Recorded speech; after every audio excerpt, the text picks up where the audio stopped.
शक्तिसहित गणपतिं शङ्करादिसेवितं विरक्त सकलमुनिवरसुरराजविनुतगुरुगुहं भक्तानिपोषकं भवसुतं विनायकं भक्तानिपोषकं भवसुतं विनायकं भुक्तिमुक्तिप्रदं भूषितंगं रक्तपदं भुजं भावयामि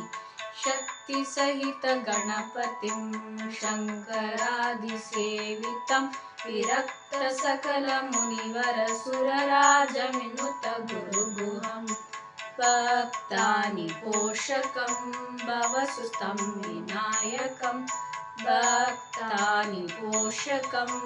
भवसुतं विनायकं भुक्तिमुक्तिप्रदं भूषितंगं रक्तपदं भुजं भावयामि शक्तिसहित गणपतिं शङ्करादिसेवितं